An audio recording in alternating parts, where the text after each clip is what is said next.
Information اب کے ناظرین السلام علیکم۔ نئی ویڈیو میں خوش آمدید۔ ناظرین گرامی، 57 اسلامی ممالک نے بھارت کی اینٹ سین بجا دی۔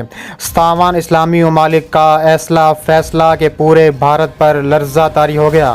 مودی سرکار نے بڑی میٹنگ طلب کر لی، 48 گھنٹے اہم ترین قرار دے دیے گئے۔ مودی میں بھارت میں ایمرجنسی نافذ کر دی گئی، بھارت میں اکنامک ایجنسی بھی نافذ کر دی گئی۔ 57 اسلامی ممالک نے بھارت کا تیل بند کر دیا، ایران کے راستے بھارت کی ٹینکرز کو آگ لگا دی۔ کشمیر اور بھارتی مسلمانوں کی خاطر تاریخی فیصلے نے پوری دنیا میں مسلمانوں کے سر فخر سے بلند کر دیے۔ OIC کے ممالک نے اور عرب ممالک کا ایسا فیصلہ، تاریخی فیصلہ آ گیا کہ پورے دنیا میں قیامت برپا ہو گئی۔ ویڈیو کی تفصیلات میں آگے بڑھنے سے پہلے ہماری ویڈیو کو لائک کرنے کے ساتھ چینل کو سبسکرائب کر کے بیل آئیکن پر کلک کر دیں۔ ناظرین گرامی، 57 اسلامی ممالک نے بھارت کی اینٹ سین بجا دی۔ 57 اسلامی ممالک کا ایسا فیصلہ کہ مودی سرکار کی چیخیں نکل گئیں۔ مودی سرکار کیبنٹ میٹنگ میں رو پڑے، مودی سرکار کے ٹینکرز کو آگ لگا دی گئی، ایران کے راستے آنے والا تیل روک دیا گیا۔ 57 اسلامی ممالک نے بھارت کا تیل بند کر دیا، کشمیر اور بھارتی مسلمانوں کے خلاف بڑا فیصلہ کر لیا۔ OIC کا بھارت میں مسلمانوں کی سیکیورٹی یقینی بنانے کا مطالبہ، اگر بھارت نے یہ مطالبہ نہ مانا تو بھارت کی اینٹ سین بجا دی جائے گی۔ مزید OIC کا کہنا ہے کہ ہم 2 دن بعد بھارت کے خلاف ایک تاریخی فیصلہ لینے والے ہیں، بھارت پر تاریخی پابندیاں لگائیں گے اگر بھارت باز نہ آیا۔ دوسری جانب اسلامی تعاون تنظیم نے بھارت میں ہندو شدت پسندوں کی طرف سے مسلمانوں کی نسل کشی کے حوالے سے حالیہ بیانات پر گہری تشویش کا اظہار کیا ہے۔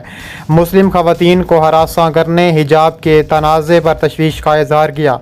دنیا کے 57 مسلم ملکوں کے گروپ اسلامی تعاون تنظیم نے پیر کے روز جدہ میں اپنے ہیڈ کوارٹر سے جاری ایک بیان میں بھارت نے مسلمانوں کے ساتھ پیش آنے والے حالیہ واقعات پر اقوام متحدہ اور بین الاقوامی برادری سے تمام ضروری اقدامات کرنے کا مطالبہ کیا۔ اس نے ہندو شدت پسندوں کی طرف سے مسلمانوں کی نسل کشی کے حوالے سے حالیہ بیانات، سوشل میڈیا پر مسلم خواتین کو ہراساں کرنے، حجاب کے حالیہ تنازع پر گہری تشویش کا اظہار کیا۔ OIC کی جنرل سیکریٹریٹ نے ایک سے زائد ٹویٹ کر کے بھارت کی ریاست اتراکھنڈ میں دسمبر میں منعقد ہندو دھرم سنسد میں مسلمانوں کی نسل کشی کے سرعام اعلانات، سوشل میڈیا پر بھارتی مسلمانوں کی نسل کشی کا بھی فیصلہ کیا گیا ہے۔ اس کے علاوہ مسلمان خواتین کو ہراساں کرنے کے متعدد درجنوں واقعات، جنوبی ریاست کرناٹک میں مسلم خواتین کے حجاب پہننے پر پابندی عائد کیے جانے پر شدید تشویش کا اظہار کیا ہے۔ OIC نے بین الاقوامی برادری، بالخصوص اقوام متحدہ کی انسانی حقوق کونسل سے اس حوالے سے ضروری اقدامات کرنے کا مطالبہ کیا ہے۔ بیان میں کہا گیا ہے کہ OIC کا جنرل سیکریٹریٹ ایک بار پھر بھارت سے مطالبہ کرتا ہے کہ وہ مسلم برادری کے تحفظ اور سیکیورٹی کو یقینی بنائے، تشدد، نفرت انگیز جرائم کرنے والے کو انصاف کے کٹہرے میں لائے۔ OIC نے ماضی میں بھی بھارت میں مسلمانوں کے خلاف ہونے والے مبینہ مظالم کے خلاف نئی دہلی سے احتجاج اور قصورواروں کے خلاف کارروائی کرنے کے مطالبات کیے ہیں۔ DW سمیت متعدد صحافیوں نے OIC کے تازہ بیان پر بھارتی وزارت خارجہ کے خلاف کارروائی کرنے کے مطالبات کیے ہیں۔ اس کے علاوہ بھارت کا تاہم بالخصوص دوسرے ملکوں اور غیر ملکی تنظیموں، اداروں کی جانب سے اس طرح کے بیانات پر مستقل موقف یہ ہے کہ ایسے بیانات بھارت کے داخلی معاملات میں مداخلت کے مترادف ہیں۔ کسی بھی ملک کو بھارت کے داخلی معاملات میں مداخلت کرنے کا کوئی حق نہیں ہے۔ بین الاقوامی مذاہب آزادی کے امریکی سفیر نے چند روز قبل حجاب پر پابندی کے حوالے سے کرناٹک حکومت کے رویے کی نکتہ چینی کی تھی۔ اس کے علاوہ حکومت پاکستان کے کئی وزراء اور وہاں کی تنظیموں میں حجاب پر پابندی کی مذمت کی تھی۔ بھارتی وزارت خارجہ کے ترجمان ارندم باگچی نے ان بیانات پر اپنا رد عمل ظاہر کرتے ہوئے کہا ہے کہ ہمارے داخلی معاملات پر اس طرح کے ہمدردانہ بیانات کا خیر مقدم نہیں کیا جائے گا۔ ارندم باگچی کا کہنا تھا کہ جو لوگ بھارت کو اچھی طرح جانتے ہیں، انہیں ان حقائق کا درست ادراک ہونا ہوگا۔ ہمارے داخلی مسائل پر ہمدردانہ بیانات کا خیر مقدم نہیں کیا جا سکتا۔ خیال رہے کہ امریکہ کے سفیر برائے مذہبی آزادی راشد حسین نے اپنے بیان میں حجاب پر پابندی کی نکتہ چینی کرتے ہوئے کہا تھا کہ بھارتی ریاست کو مذہبی لباس کے حوالے سے کوئی قدغن نہیں لگانی چاہیے۔ ان کا کہنا تھا کہ مذہبی آزادی میں کسی کو بھی مذہبی لباس پہننے کی اجازت شامل ہوتی ہے۔ اسکولوں میں حجاب پر پابندی سے مذہبی آزادی کی خلاف ورزی ہوتی ہے، اس سے خواتین اور لڑکیوں کی حوصلہ شکنی ہوتی ہے۔ بھارتی وزیر اعظم نے ایک انتخابی جلسے کے دوران حجاب کا لفظ استعمال کیے بغیر کہا کہ بھارت میں لوگ مسلمان خواتین کے حقوق اور ترقی کو روکنے کے لیے نئے راستے تلاش کر رہے ہیں۔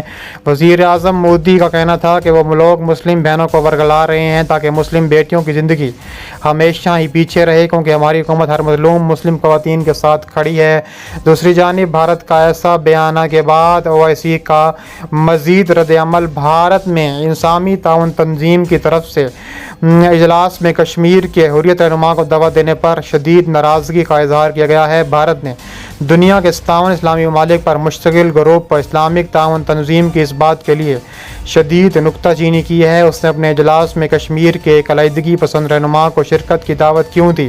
تنظیم کا اجلاس آئندہ ہفتے اسلام آباد میں دوبارہ ہونے والا ہے اور اس میں بھارت کے زیر انتظام کشمیر کے علیحدگی پسند رہنما میر وائز عمر فاروق کو شرکت کی دعوت دی گئی ہے۔ اس اجلاس میں افغانستان میں ہونے والی پیش رفت، جموں و کشمیر کی صورتحال سمیت کئی سیاسی امور پر تبادلہ خیال کیا جائے گا۔ بھارتی حکومت اس فیصلے سے اس قدر برہم ہے کہ اس نے حریت رہنما کو شدت پسندانہ سرگرمیوں سے مربوط کرتے ہوئے کہا ہے کہ وہ اسلامی تعاون تنظیم سے دہشت گردی میں مصروف افراد اور تنظیموں کی حوصلہ افزائی کی توقع نہیں کرتا۔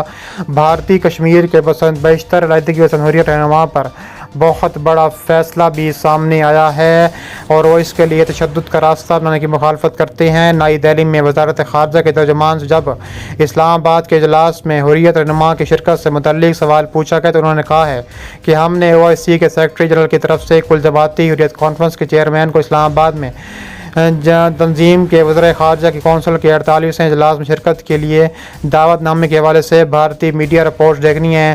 بھارتی ترجمان نریندم باگچی کا مزید کہنا تھا کہ بھارتی حکومت ایسے اقدامات پر بہت سنجیدہ نظریہ رکھتی ہے جن کا مقصد ملک کے اتحاد کو تباہ کرنا ہو یا پھر جس سے ہماری خود مختاری اور علاقائی سالمیت کی خلاف ورزی ہوتی ہے۔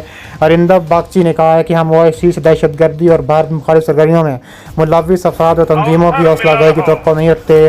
اس طرح کے عملات کے لیے بھارت عموماً اسلام آباد کو مورد الزام ٹھہراتا ہے اور بھارت ترجمان نے OIC میں پاکستان کے کردار کی بجانب اجارہ کرتے ہوئے کہا ہے کہ یہ انتہائی بدقسمتی کی بات ہے کہ OIC دیگر اہم ترقیاتی سرگرمیوں پر توجہ دینے کی بجائے اپنے رکن کے سیاسی ایجنڈے سے رہنمائی حاصل کر رہی ہے۔ ان کا مزید کہنا تھا کہ ہم نے کئی بار OIC سے مطالبہ کیا کہ وہ ذاتی مفادات کے مقصد سے بھارت کے اندرونی معاملات پر تبصرہ کرنے کے لیے اپنے پلیٹ فارم کو استعمال کرنے کی اجازت سے گریز کرے۔ ماضی میں بھی OIC کے علیحدگی پسند رہنماؤں کو اپنے اجلاس میں شرکت کی دعوت دیتی رہی ہے، تاہم بھارت اس کی اجازت نہیں دیتا اور نہ ہی آگے دے گا۔